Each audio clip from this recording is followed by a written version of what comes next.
Chairman, to my colleague from Florida, thank you for that line of questioning. I'm going to pick up where she left off. In regards to the testimony that we've heard today, the other side of the aisle makes us believe, or wants us to believe, that the fraud has been effectively stopped, that they aggressively pursued it, they prosecuted it, and that it is under control. Is that your interpretation of where we are, Mr. Dexter? I believe the fraud is still going on.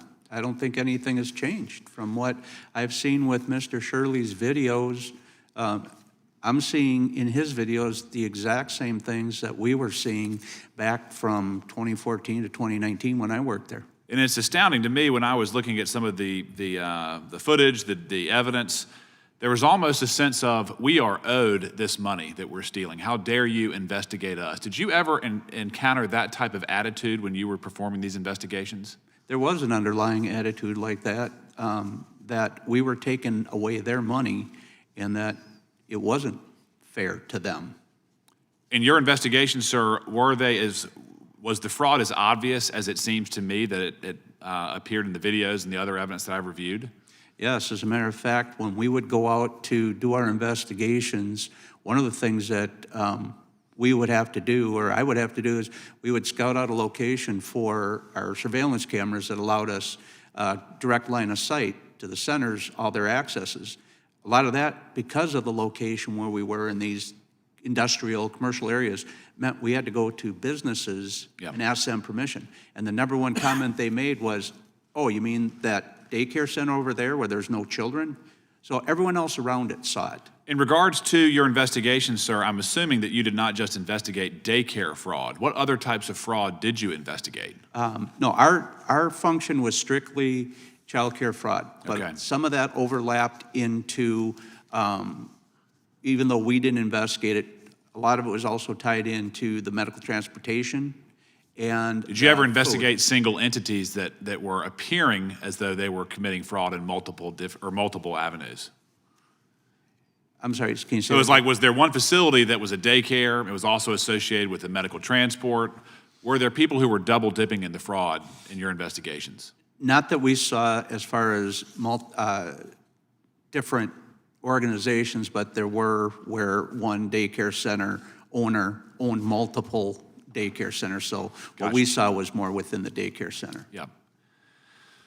Ms. Larson, thank you for being here. I echo my colleague's sentiment from Alabama.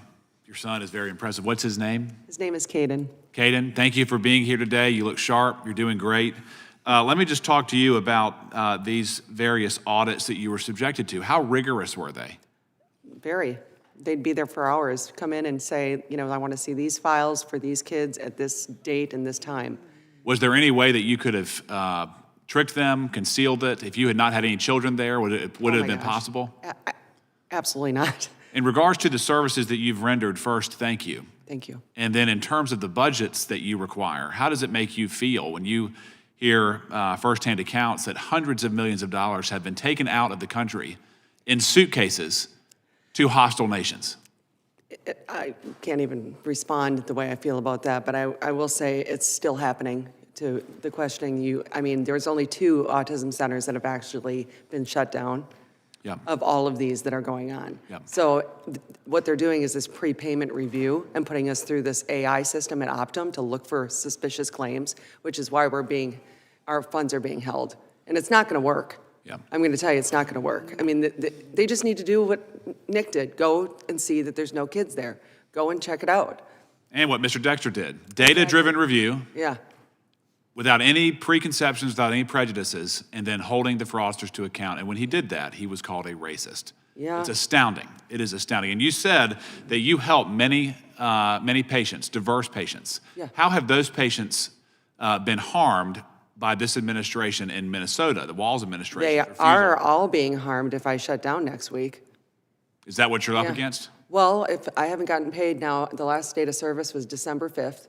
I'm over $400,000 in debt. My payroll is $250,000 every 2 weeks, and we get paid every 2 weeks. So on Sunday night, I'll know if I get any money. I haven't been paid a dime. All my claims have been held. So I'm preparing to.